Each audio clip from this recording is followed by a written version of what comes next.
What's up, everybody? Welcome into another episode of Windy City Gridiron Radio, podcast of WindyCityGridiron.com, one of your premier source for Bears coverage. With you, as always, Robert Zaglinski.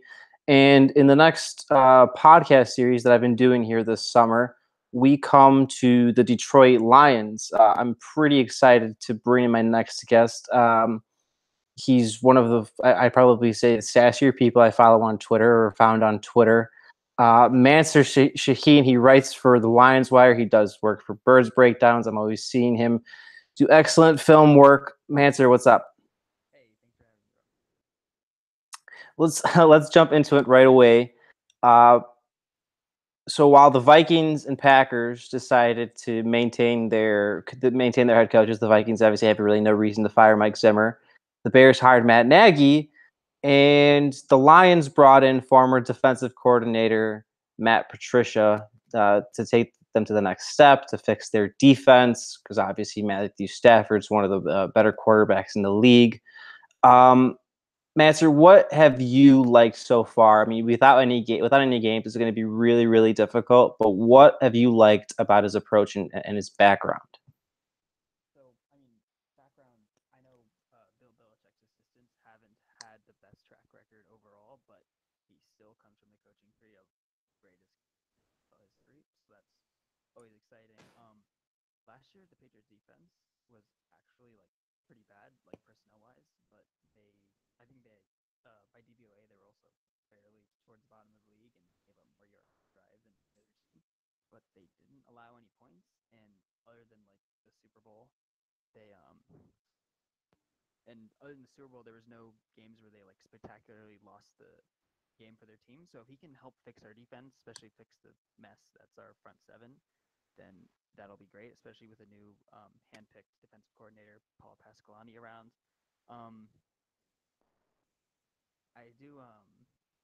I also think just in general, any coach would be a huge upgrade. The Lions coaching staff was one of the worst in the NFL lately. Yeah. People always talk about the Bears and the Titans having just garbage coaches, but we literally could not get enough players in the field multiple times. So really. Well, I mean, it depends on what you prefer. If you can't get enough players in the field, or do you just like running on first and second down literally every drive? It just depends on what you prefer and also head coaching, right? I mean, 12 was the mainstay on the Lions offense. That's interesting to me because you mentioned how the Patriots didn't have the great personnel. Everyone know that Patricia kind of reined them in as best as he could. The Lions don't. I mean, they have some great players, Darius Slay, Glover Quinn, but they don't have the best personnel overall either. I'm gauging that this is going to be kind of a project for him to change the defense around, right? Yeah, I mean, what his scheme will be very important. So yeah, we have Slay, Quinn, and I'd kind of say it on defense. And the front seven's good. Ziggy Ansah disappears for months at a time. He has one game every 6 weeks. So if he can, apparently last year he was known for just steaming sacks for the Patriots. So their pass rushers were also terrible, and I believe they were in the top 10 of the NFL in sacks. Pretty good, and we probably have better pass rushing personnel than them. So if he can create a system that works better than whatever we were doing last year, then yeah, I'm down for it. What he does on defense is so important to anything this team can do. Yeah, the offense will be there. So I'm assuming the concerns will be just how long it's going to take him to do this.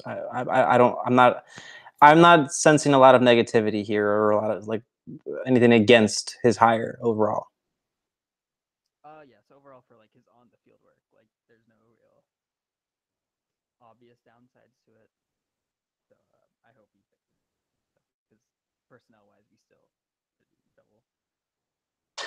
The elephant in the room, or rather the crown jewel, Matthew Stafford. He's been one of the NFL's best quarterbacks for a few years now. But obviously, the Lions haven't been able to offer him the same support he's given them, really, literally carrying them in almost a similar fashion to Aaron Rodgers.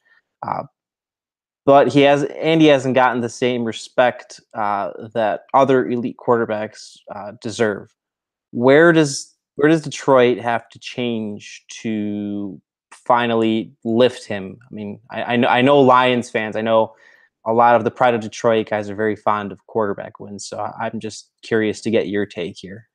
So, yeah, I mean, I imagine you saw like the Twitter storm the other day of Bears fans. Yeah.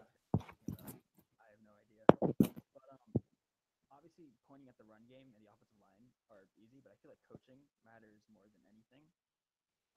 Jim Bob Cooter, he's returning as our offensive coordinator and play caller, but our play calling is also pretty bad. The Lions are really known as a fourth quarter team. We've really developed that reputation the past 2 years, but a lot of that has to do with the fact that we're just way too conservative the first 3 quarters. Like the first 3 quarters of the game, first and second down, we're running up the middle for -1 yard. Mm. Like 3rd and 12, you're not going to convert that. And like that happens so often. And then the fourth quarter, we kind of open up the playbook. We let Stafford do his thing, and he goes crazy. And like in 2016, had like 9 comeback wins or 8 comeback wins. That's not like by design. That's more our play calling sucks, and we realize, oh, we're gonna lose this game. Let's just let Stafford into it. So play calling, we need to let Stafford do his thing, be more aggressive, stop being conservative. We don't have the run game necessary to be conservative. I don't know why we want to be conservative. Does it matter that he doesn't get the respect he deserves, or is that just going to come along? It really doesn't matter. Like, yeah, I know. I'm just asking you. I mean, I'm not going to egg on any stupid Twitter beef right now. As long as the Lions, I mean, we gave him that huge extension last year, so that means that they realize his importance to the franchise. He's easily a top 3 player in Lions history. He'll probably retire as like the greatest player in Lions history, maybe one of the greatest passers in NFL history. What people say on Twitter doesn't matter, and people on Twitter don't know what they're talking about. So. Well, yeah, that's a general thing with most topics. I'm just It doesn't matter what Twitter says, as long as the Lions continue extending him, put him in the position to succeed, which they've kind of failed at so far. But as long as they keep trying to do that, it just matters what the Lions think of him. Really. Yeah, if it's a year or two from now and they're still going 8-8 and 9-7, and he's throwing 4,500 yards, then it's like, well, whatever. Shit, like we can't even get out the launch point. I get it. Yeah, I think the only way he'll ever get that respect is if honestly he gets to the Super Bowl, and who knows. But that's the kind of thing where there are so many fan bases. I mean, and again, Twitter doesn't know what it's talking about generally. Where a great player, can win a championship, or he can like win an MVP, whatever, and there'll still be like, oh, he didn't do it quick enough, or oh, he didn't win the championship as good as we originally believed. There's always like some kind of stupid fallacy, like pushing away at that. I feel like there'll always be some kind of stupid contrarian critic taking away from Stafford, and that really extends to any elite player. You know what I mean? Yeah, when Matt Ryan signed that extension like a month ago, people on Twitter were like, "Oh, he's trash. He won the MVP in 2016." Yeah. They were like, "Oh, he's worse than Joe Flacco." No, Joe Flacco. He really isn't worse than Joe Flacco. Flacco's possibly the worst quarterback in the NFL. Matt Ryan's not worse than him. He won the MVP for a reason. Twitter's not a fan, and a lot of analysts that aren't even on Twitter aren't fans of paying good players the money they deserve, which is always the craziest thing to me, which extends to this respect thing. In general, it's very like anti-player, pro-team. A lot of it is also like majority of people. So like I'm a nerd. I watch as many games as possible, but majority of people watch their home team like 9 times a year, and that's it. So like if you live in Seattle and watch the Seahawks, you're not really too aware of what's happening with Tampa Bay Buccaneers. And then you see that they lose games. So you're like, oh, this random player plays with Buccaneers sucks because he plays for a bad team. Like I'm pretty sure people who've never heard of Levante David and wouldn't consider him an elite linebacker because he plays for a pretty garbage defense, but they just have never watched him play. So that's a lot of just Twitter disrespect. Yeah, you watch the Patriots 10 times a year, and then you don't notice Matthew Stafford lighting every. Yeah. That's essentially what it is. Moving on, let's talk about the pass rush, Mansur. How big of an Achilles heel is this for the defense? I would imagine this is where your biggest concerns are. I mean, Ezekiel Ansah, like you kind of said earlier, he just disappears for literally months at a time, and then he'll have like a 4 or 5 sack game. Like I think he did last year against the Giants, right? He had 3 sack games last year. Yeah, so he'll have a big game every once a month, essentially. How big of an Achilles heel is this? It's if we fail this season and go like 6-10, it's gonna be because of this. I don't, unless Patricia saves us, I don't see it being fixed. That's why I think Patricia could be such a great hire, because Ansa's inconsistent. We gave him the franchise tag, but I don't see him really stepping up. Like there's really nothing that tells us he's going to be back to his like rookie year form. And our other pass rushers are like the Devon Kennard from the Giants, who's like, he's okay, but he was like the third best pass rusher on a team that won 2 games last year. So I'm not too excited about him. Anthony Zettel is terrible. Kerry Hyder had a good 2016, but he Zettel is terrible. He's not a grit hard work guy. Come on, man. Yeah. a lot of hard work put in there, failing to set the edge, and he gets into the backfield and then misses the quarterback. It makes no sense. Like, just tackle the quarterback. It's right. And then who else? Oh, and Kerry Hyder had an incredible 2016, came out of nowhere, and then blew his Achilles like the first drive of preseason last year. And I mean, I want to see him bounce back and to be amazing, especially just for him, just to see his career. If his career just gets erased by a freak injury like that, that'd be terrible. But Achilles injuries usually hurt explosiveness, which is like the most important thing when you're coming off the edge. Right.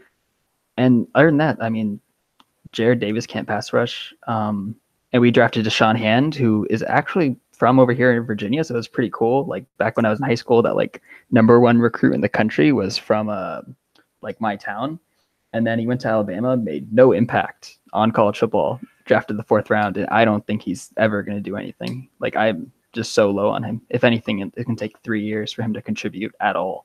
So we really have no pass rushers that I'm high on. Hyder, if he recovers well, is the only one that I'm really excited for. And that's a huge if. I just got really depressed. That was the most cynical teardown of a positional group I've heard in a while, man. Like they're all bad. They're all bad. How do you think Patricia and the Lions can compensate for this? I mean, they know they're probably bad, right? So how can they compensate? I mean, what do you think? What do you think they'll do? Is what I'm saying. Like blitz packages. I mean, are you? There has to be something crazy going on the drawing board, because like it has to be better than last year. Last year we had a few games where as a team they'd register 1 or 2 pressures. I think 1 or 2 pressures total.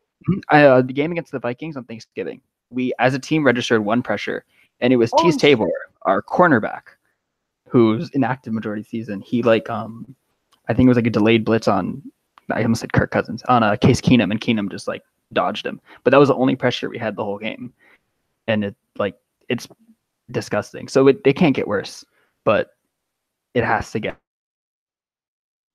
better at all, be useful. What are other concerns in the roster that I didn't detail to you in this little rundown? What else kind of maybe makes you tug your collar a little bit? I guess like staying linebackers are also bad. Like Jared Davis wasn't a very good rookie pick, and I don't think he wasn't really good 1st round pick in his rookie year.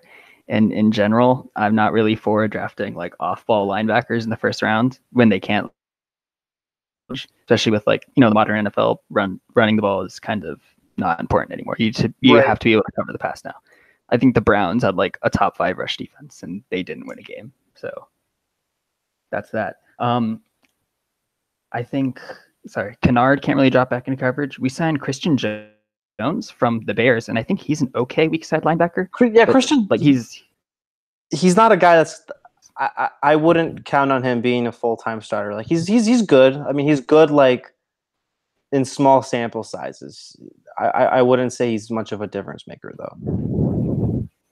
Yeah, I imagine him and Jalen Reeves-Maybin, who was like a 4th round pick, I believe, last year. They're probably going to share a lot of time at weak side. I imagine Maybin will take over and start eventually, but like both of them aren't like trash, but they're not enough, which is better than we had last year. Paul Warlow was terrible. So the fact that they're not trash is like good, but I don't think they're really enough to do anything. So our linebackers for like the 3rd straight year are going to be bad. But other than that, I feel like we're okay. We're serviceable. We're serviceable. There's no other like obvious holes in the roster that like are gonna cost us our season, other than those 2, which are big ones. Which are big ones, but yeah. Yeah. Follow Mansur on Twitter at Mansur Shaheen. We're talking tongue twister. Sorry. We are discussing the Lions offseason and their roster issues going into their matchups with the Bears in 2018. This is Windy City Gridiron Radio. Follow me on Twitter at Robert Zaglinski. Mansur, I know for as sassy as we'll get on Twitter, you can't really argue that the North looks on paper, the NFC North that is, looks more competitive than ever. I know, keeping the sassiness out of it, how do the Lions stay afloat in what should probably be a true 6 battles a year against the Vikings, Packers? I mean, the Vikings are stacked. The Packers have Aaron Rodgers, so they'll always be fine as long as he's healthy. And then the Bears and Matt Nagy seem to be on the right track away from their terrible head coaching. I mean, what you kind of mentioned, they actually have a vision. So how do the Lions stay afloat here? It's going to be rough. So I feel like with the roster we have, if we were in the AFC, we would be a playoff team easily. We would waltz in the playoffs. We probably are going to finish third in the division and not make the playoffs. That's how just brutal the NFC and the NFC North is. The Vikings are, I mean, they're a super team. The only real weakness on their roster is like, I think their guard situation might not be the best, but like if your guard situation being slightly below average is like your biggest concern, you're good. You should win the Super Bowl. Yeah, that's not one of the premium positions, right? Yeah. I mean, it's rising in importance, but yeah, like if it's not even that big of a problem. Like our pass rushing is 100 times more worse of a problem than their guard situation at the moment. The Packers are on paper, like they might be worse than the Bears even, but Aaron Rodgers also like hates us. So I mean, he does that to everybody, man. We're yeah. the same boat. So I'm used to it by now. Totally. You can lean on me. You can lean on me. Yeah. Yeah. So like on paper, the Lions should be strong favorites in both of those games, but I don't think we're gonna win either. If like we might win one, but I'm not gonna bet on it. So that could be 4 losses right there. I think the Bears we should have though. But 2-4 in the division is terrible. If we go 3-3, that's still pretty bad. So the NFC North is going to be brutal. The Lions are going to be in for it this year, and if we can't win games out of the toughest division, it's going to cost us a playoff spot eventually. Do you think the North is the toughest division? I still think it's the South. I mean, the Buccaneers are terrible. So right, I feel like the Bears will give trouble to. Like, they're not going to beat good teams. I mean, they might beat good teams, but they're not going to – you can't count them to beat good teams, but they'll at least give trouble to everyone. The Buccaneers are, like – I feel like they should be a free 2 wins. The Buccaneers are – yeah, maybe you're right. The Buccaneers are probably the worst team in the league. Them and, like, the Raiders. I mean, they're probably in for wow, dude, you're just shitting on – like, we're not even talking about the Raiders. Why'd you have to bring them in? Jeez. Cross-conference to pull in John Gruden. Literally not related at all. I just think the Raiders are going to be bad too, man. Fuck them, you know. Their fans are in for it too. I feel like they have all these names and they're on Twitter like, yeah, guys, we got Jordy Nelson. We're going to be so good this year. Okay, but Raiders fans are like the underrated. Like they're like England in the World Cup. They think they're Super Bowl contenders every year. No matter what. It's coming home to. It's coming home to the black hole. It's coming home. Moving on. What I think, and I think you'll agree with this, the strongest position that the Lions have is receiver. So Golden Tate, Marvin Jones, Kenny Golladay. What's the next step for them? I think Kenny Golladay is really the only one that can take a huge step forward in the next year. What do you want to see out of this group here? So I imagine Golladay will probably like start and play a lot. Maybe not start, but he'll at least he'll be on the field on all of our looks and 11 personnel. Like he'll always be in there as a wide receiver when Tate moves into the slot. Mm-hmm. Yeah, they are definitely one of the strongest receiving corps in the league. Probably top 5, definitely in the top 10. Tate and Jones are pretty known products. As I said, Golladay, he has a lot of he can really grow.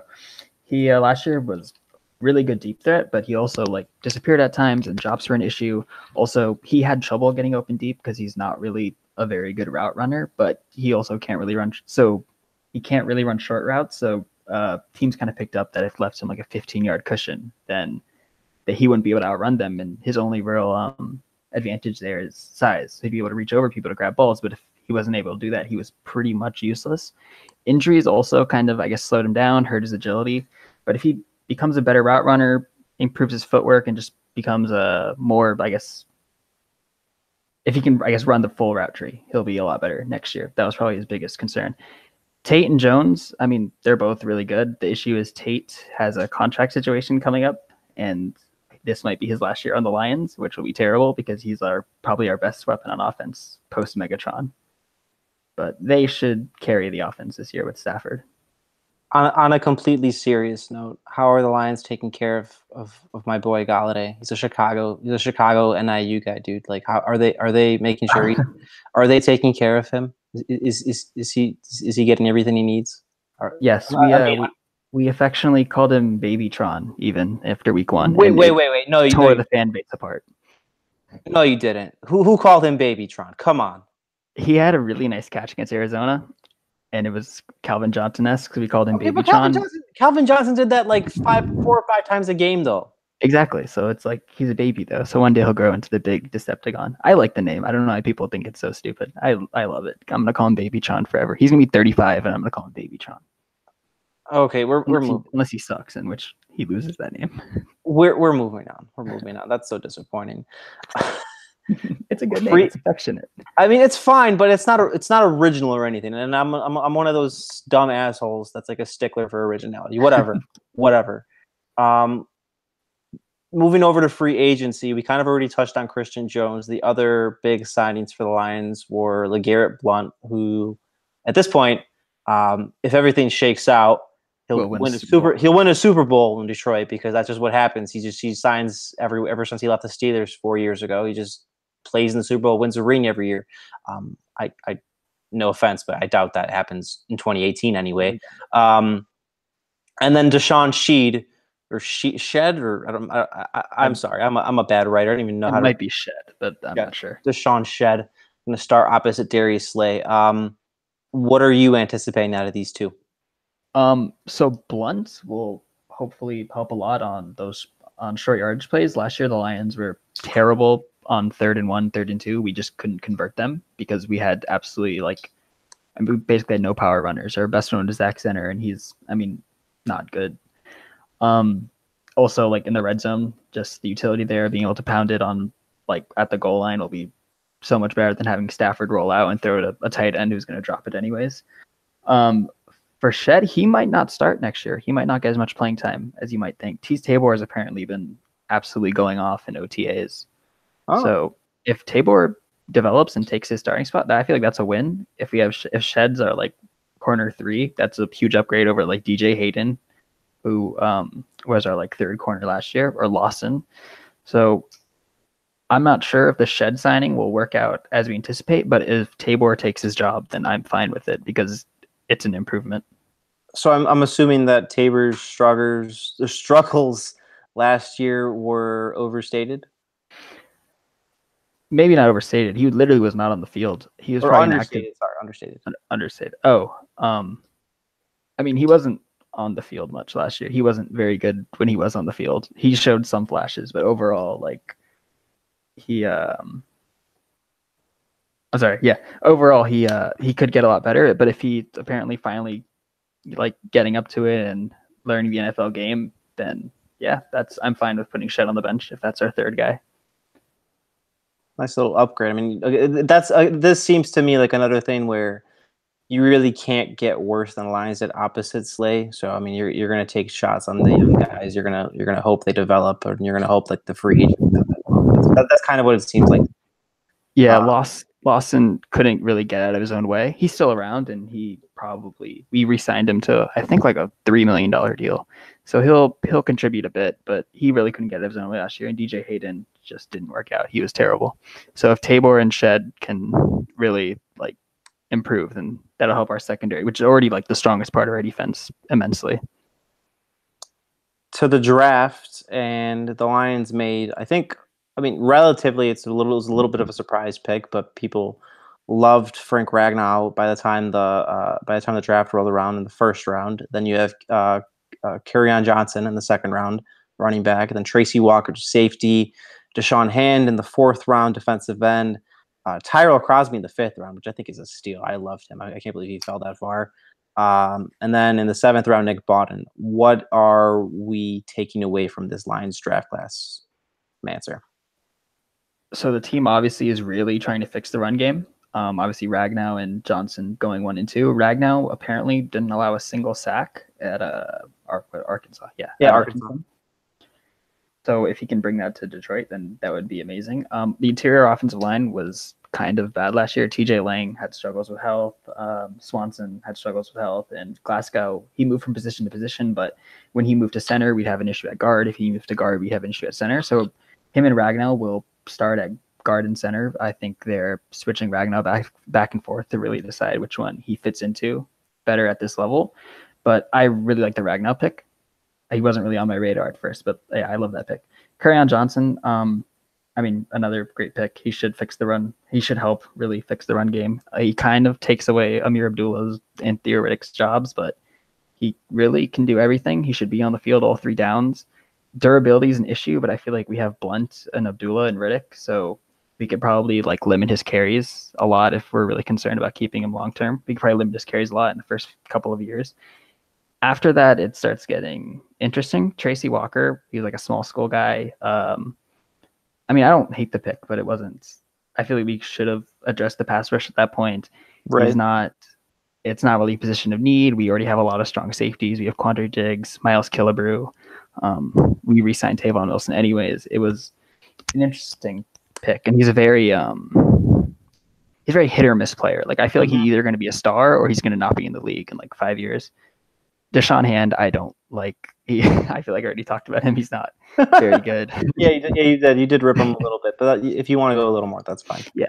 So he was number 1 prospect in the country coming out of high school. I mentioned it, and usually when players are number 1 prospects like that, it's because they have the full physical build to be an elite at whatever they are, especially at defensive end. So he has all the physical tools to become an elite defensive end, but he made no impact playing for Alabama. He was non-existent for them.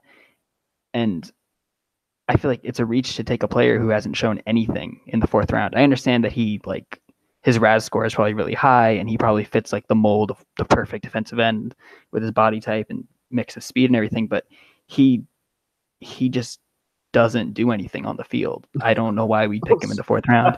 And that was the only pass rusher we drafted, and pass rush is easily our weakest position. So that's a weird pick. Crosby, he slipped all the way to the 5th round. That was a steal if he's as good as draft Twitter says he is.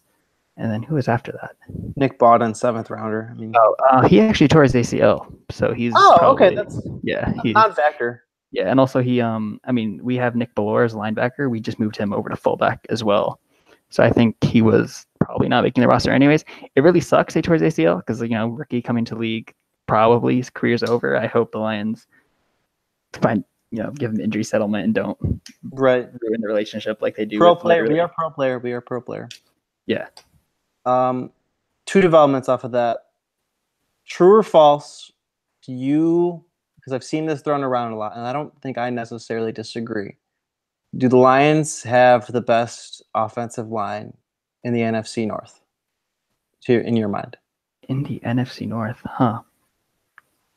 So with the addition of Frank Ragnow. Yeah. Who's the Bears' offensive line? Sorry. Cody Whitehair, James Daniels, Kyle Long, Charles Leno, and then Bobby Massey. So I feel like on paper we probably do. The problem is we were on paper probably the best offensive line last year too, but there were just injuries, right? I think that's what. Yeah, it was. That, and also we changed our offensive line coach because even when they were all healthy, it didn't look like they knew what they were doing. So right. On paper, I guess Lang, Wagner, you could argue before they came to Detroit, were both elite at their position, and last year got stuck with just terrible coaching. Glasgow is really developing. If Ragnow works out, then he'll be great. And Decker was injured last year, so if he bounces back, then probably we have the best NFC North offensive line. The Vikings. What a ringing endorsement! Yeah, I know. Yeah, someone's gonna mention me on Twitter "Oh, the Vikings actually have this guy." I don't think the Vikings. No, I don't think. I think the Vikings would probably I know their roster's stacked. I would probably say they have the 4th worst wage projecting. I'm not sure. Because I think the Packers have the best tackles.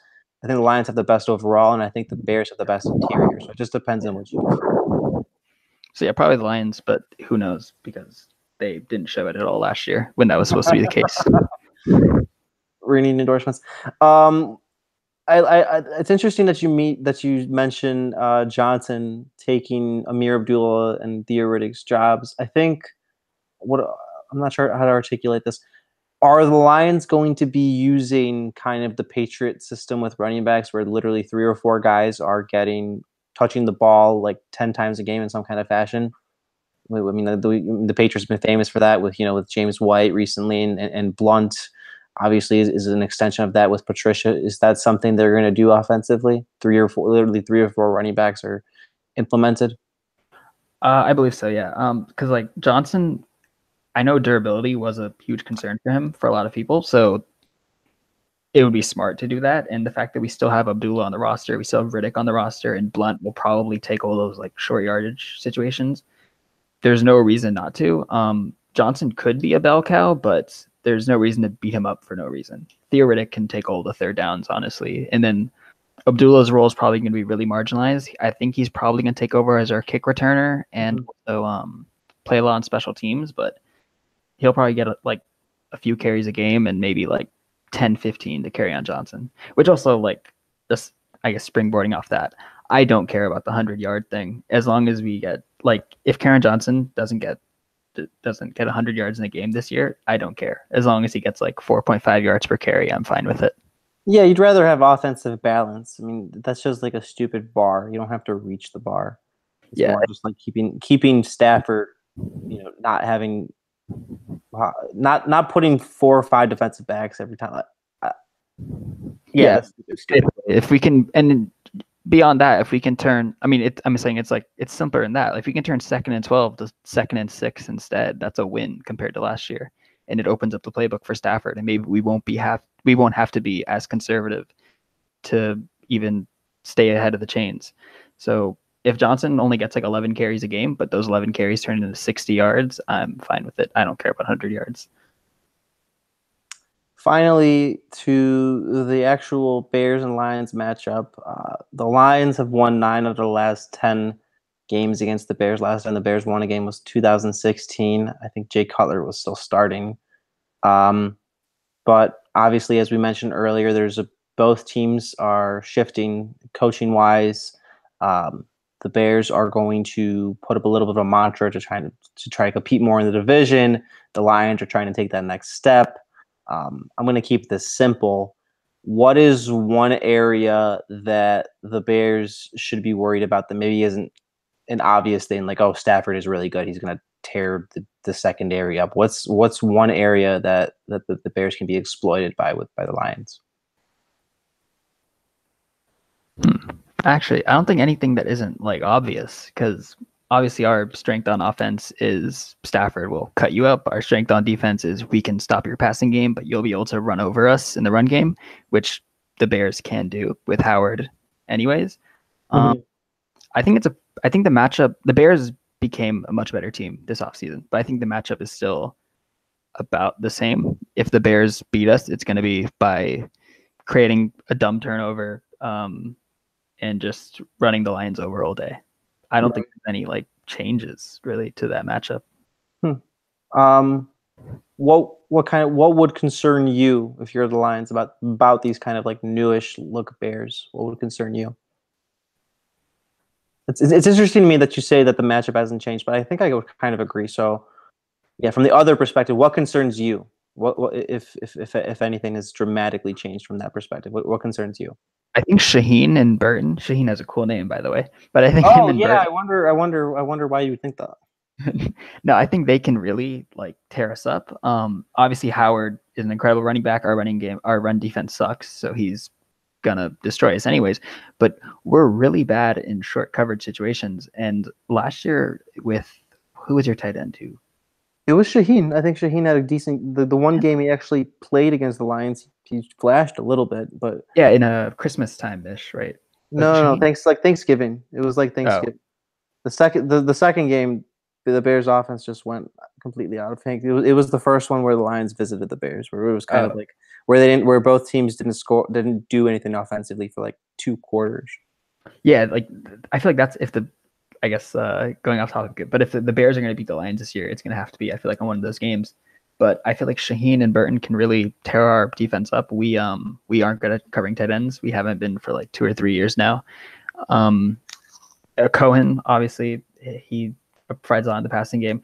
Our coverage linebackers still aren't like much to be to write home about. Yeah, they're not much to write home about. Christian Jones is okay. Maven's okay. Jared Davis can't cover. I hope we aren't putting Tease Tabor at linebacker next season to cover Davis because that would be a mess. So the Bears can like kill us with 1,000 cuts using Shaheen and Cohen and Burton and Howard.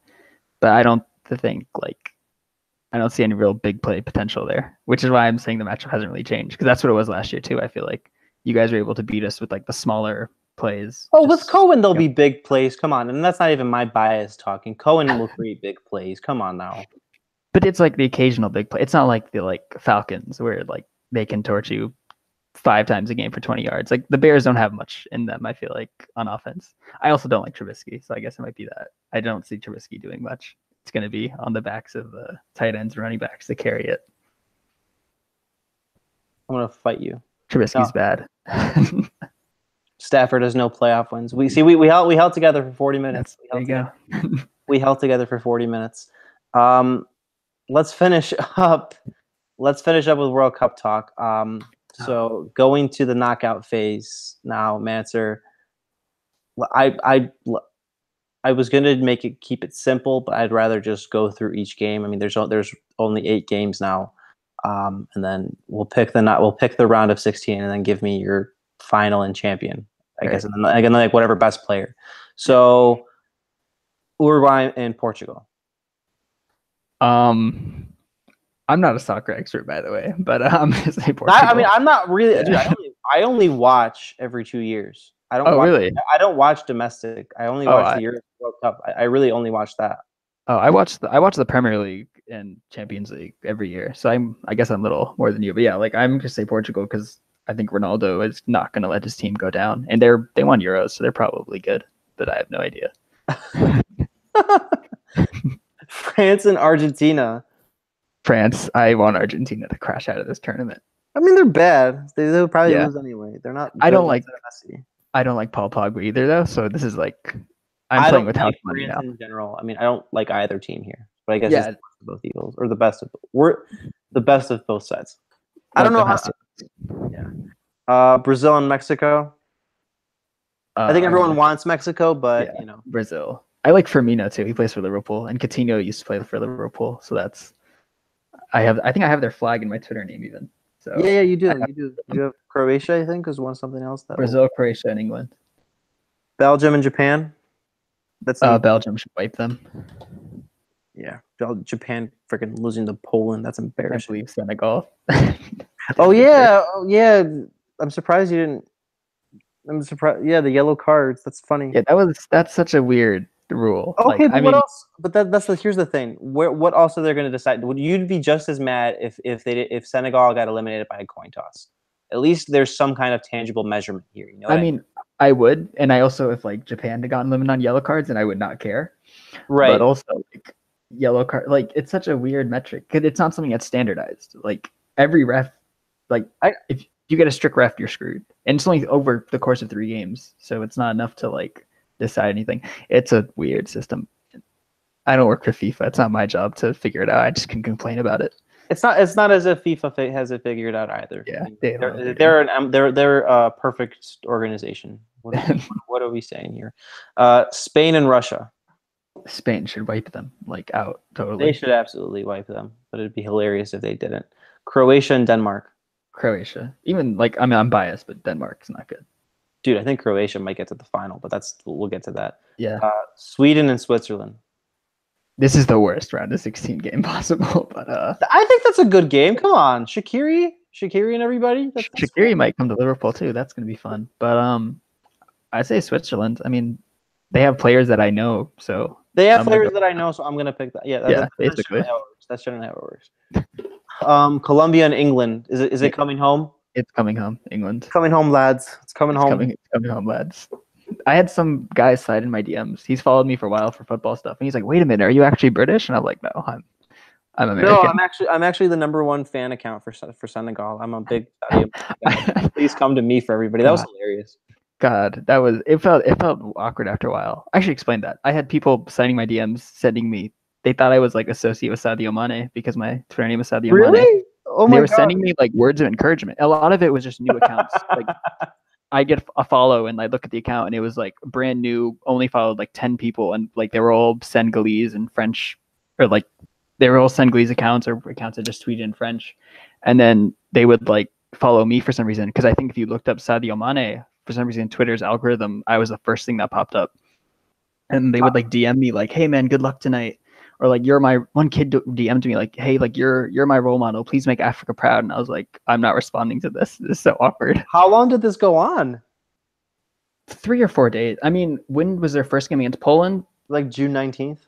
Yeah. So that until the Japan game. Well, not Japan game. The second game. Yeah, so like June 24th. Yeah. So yeah, maybe 5 or 6 days. But you let that go on for almost a week. No. So when I first changed the name, they played that first game. I got like 2 messages. Right. But then he scored against Japan, and that's when they started really rolling in. And then I was like, okay, now I got it. Because it was 1 or 2 at first. Like, this kid's dumb, like whatever. But like once I had like 10, 15 people in my DMs wishing me luck and telling me they're proud of me for scoring, I was like, all right, this is done. Man. Twitter is the worst place in the world. I mean, it was cute, but also too personal for me, honestly. Yeah. Who gets the final? Who wins, man? England, Brazil. England win on like Jordan Henderson free kick. 1-0. Are you? It's coming home. It's coming. Okay, yeah. I guess stick to the brand. I think Belgium over Croatia, man. Kevin De Bruyne, the ginger power. Let's go. Yeah, no. And if Brazil wins my theoretical final, it's enough Firmino goal. Stick to the brand. Always. It's enough for you. What? It's going to be on a Firmino goal. Firmino, the Liverpool striker. Oh, this is all biased for you. I know nothing about soccer outside of the Premier League and Champions League. Dude, I know like the good players, but like only when I get to watch them every 2 years. Like every 2 years I have to be reintroduced like 30%. Like, oh hey, this team has some like cool guys that reemerged and shit. Like I'm the same. I mean, that's what happens when you only watch international soccer. So. Yeah, Lewandowski was one of my favorites back in the day when he played for Dortmund. So that was always fun. But I actually wanted them to get through. But unfortunately, Senegal and Poland both crashed out. I mean, Poland's. Let's not talk about Poland, man. Like, there's 3 certainties in life, Mansur. Here, it's death, taxes, and Poland dominating their qualifying stages and then bowing down at the group stage. Like that's literally every time they qualified for the World Cup in like the last 30 years. Like they had a golden era in the 70s where they had the most talented team for like 12 years and had 2 third-place finishes, won like 2 gold medals, and then ever since then, that's literally been their formula. They build the foundation back up, they dominate qualifying, and then they just absolutely crap out in like the most humiliating way. It's so infuriating. Like I don't get mad about the Bears. I get mad about Poland though. I get heated. Like they're like the Falcons then, I guess. But but the Falcons. No, wait. Explain. How are they like the Falcons? Falcons, I mean, they always build themselves up to be something huge and then fail 28-3. Even I think the year before they lost Super Bowl 28-3, they started like 6-0 and then missed the playoffs or something crazy like that. Just in general, their history, they've always been like a team like, oh yeah, the Falcons, this is their year, and then it never comes to fruition. Poland has never made it to the final, and then no one had any expectation that they would run this. Like I said, the closest they got was 3rd place finishes. The closest they ever got was, and again, I'm sorry. This is just my emotions pouring out. Just bear with me. The closest they ever got was 1974. That was their most stacked team. They had like a goal differential of like 12-1 in the group stage where they beat both Brazil and Italy. Then I think they smacked. They smacked. It was some like crap like another crappier Eastern European team that wasn't on their level. They got to the semis against Germany, and that entire day it had rained. polls were going to play, but they wanted it postponed because the field literally had just huge puddles and like rivers, like it was just unplayable to play. It was but the World Cup schedule obviously was tight, so they played anyway. So a team that had led the World Cup in scoring, that had the Golden Boot winner, they had at least 3 or 4 balls that stopped in the penalty box that were going into the net or stopped on the goal line and didn't go in because of the mud, and they lost 1-0. That's terrible. Wow. Yeah, that's actually that might be a Falcons moment. That actually might be. Yeah. They get all the way into field goal range and take a holding call and lose the Super Bowl. That's Falcons. Or a sack fumble. Yeah. I wonder who Germany's Dante Hightower was. Germany's even the Patriots. It's so perfect. It's so perfect. Missing the playoffs this year. That means. Oh, please, thank you. That'd be amazing. Like if it just fell flat. I would actually enjoy Twitter for once. That should just about wrap this up. Mansur, I really appreciate you coming on, man. I'm proud of us for keeping it civil, except for like a 30-second moment. I'm really proud of us. Good stuff. I imagine you'll want to do this again during the season. I think once we have a little bit more information, just outside of our speculation and our Twitter analysis, it'll be a little better. It'll be fun to talk about actual football and not numbers on a chart. Yeah, not numbers on a chart. Not like, oh, hey, this kid has all the measurables and traits. Yeah. I really like how he fits in the offense. We will actually be able to have games to discuss. So that'll be good. You guys can follow Mansur on Twitter at Mansur Shaheen, like Adam Shaheen, which is why he mentioned it earlier. He does great film work for Birds Breakdowns, The Lions Wire. He's written for SB Nation. He's generally one of the smarter football writers, rising football writers you'll find. So he's well worth it. Follow us on Twitter at WC Gridiron and follow me on Twitter at Robert Zaglinski. As always, everybody, stay classy. Thanks for having me.